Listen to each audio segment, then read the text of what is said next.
MacKenzie's book underscores his disagreement with Said regarding the connections between Orientalism, history, theory, and the arts.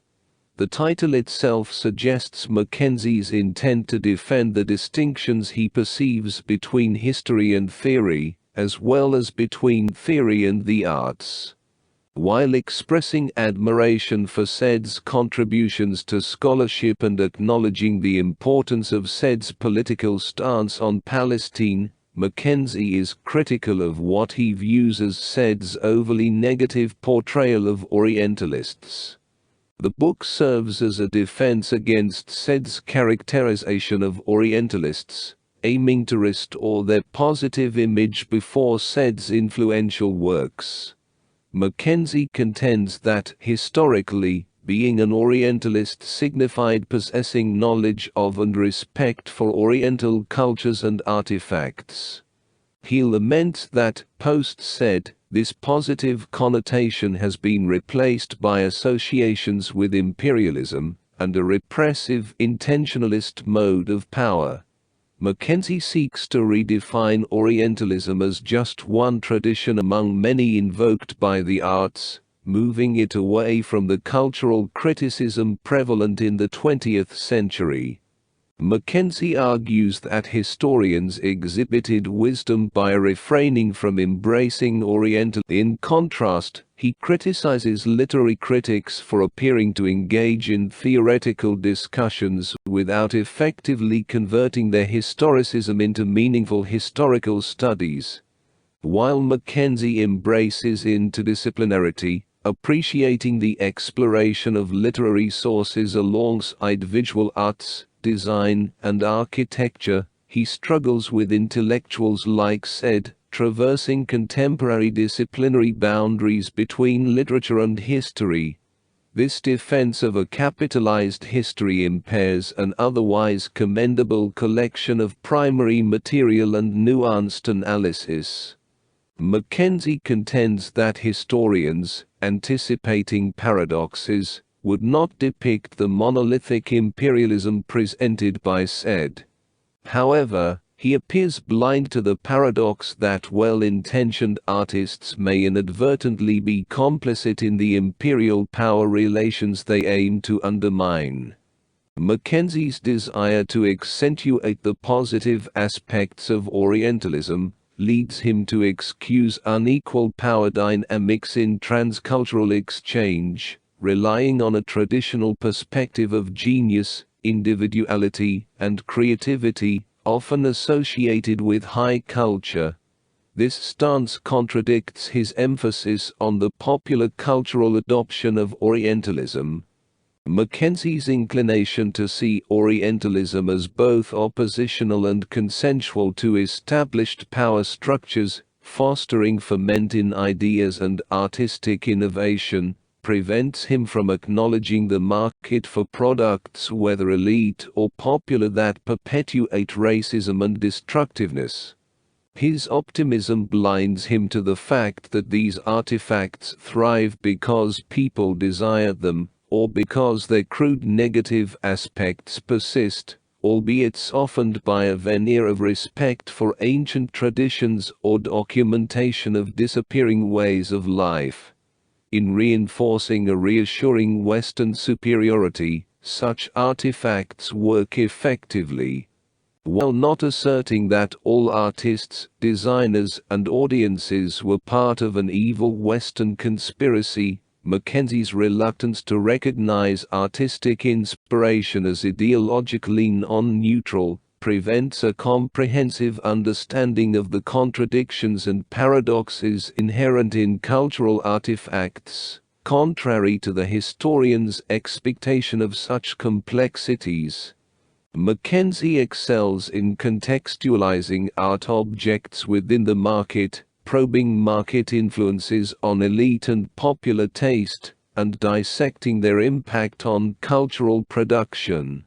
In response to what he perceives as a vaguely defined notion of imperialism, anything offensive to late 20th century anti-racist sensibilities in the works of Linda Nochlin and others aligned with Said, Mackenzie advocates a detailed examination of the temporal relationship between cultural production and colonial and imperial activities.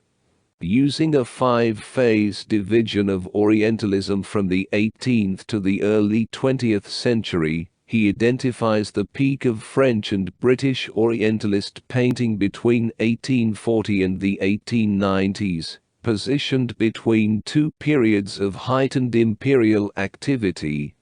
Mackenzie argues that since Orientalism's zenith did not coincide with a significant period of colonial expansion, it cannot be inherently motivated by imperialism. This historical precision, however, downplays ongoing imperial experiences in the second half of the century, sidelining the occupation of Algeria and Britain's interests in India as exceptions. Mackenzie seeks to emphasize the genuine respect European artists and designers felt for Oriental visual skills, asserting that there is no consistent or monolithic relationship between aesthetic movements and power. He supports this by highlighting the contradictory strands within European Orientalism, and the existence of Oriental Orientalists like the Ottoman artist Hamdi Bey. While Mackenzie's attention to individual cases illustrates differences within European Orientalism, there's a concern that this approach may underestimate the broader imperial climate in which European artists operated. For an artist socialized in an imperial center, the size of the empire might not necessarily be decisive, but power relations cannot be disregarded. If Mackenzie rightly notes that images conveying strong gestures to imperial ideology precede the direct expansion of colonial rule, it suggests they may contribute to the formulation of the ideological cluster, supporting eventual hands-on colonial rule, rather than being entirely free of imperialist associations. While Mackenzie argues that Orientalist paintings did not turn consumers into imperialists, and that the arts and dominant politics operate in counterpoint rather than conformity, one might question whether these works were entirely devoid of imperialist influences. The endeavor to absolve Western artists from anachronistic accusations of racism or imperialism stemming from a 20th century perspective is valid. However, this doesn't negate the possibility that they were entangled in contemporary power relations and exploitation, even if their intent was oppositional, which wasn't always the case. Herein lies Mackenzie's slipperiness. While his critiques of said are often agreeable and well-researched, his proposed solutions may not be universally convincing. Mackenzie engages with feminist critics of said, positioning them seemingly on his side of the argument, especially regarding gender analysis in Orientalism. Yet, these critics primarily engage with said's work, not necessarily departing from it, and they certainly don't defend the good intentions of Western Orientalists. While Mackenzie provides persuasive examples, the interpretations often appear open-ended.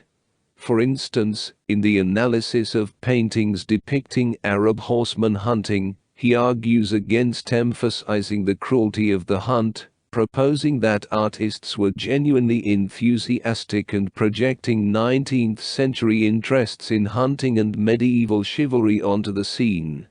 However, this interpretation seems plausible, but it also raises questions about discussing the projection of medieval chivalry onto Arabs, without acknowledging the racist and anti-Semitic legacy of the Crusades. In highlighting the admiration many Orientalists felt for Oriental cultures, Mackenzie overlooks the fact that positive stereotypes often make sense in contrast to negative ones. While accusing said of selectivity, Mackenzie himself appears selective. The harem, a central institution in Orientalist culture, receives only a brief mention, despite its significance in shaping the sexualized myth of the fantasy Orient. Ignoring the harem, an area where Westerners consciously opposed popular prejudice, creates a gap in an otherwise comprehensive study, particularly given its centrality to Orientalist culture during the period, and its relevance in post-colonial theorizations.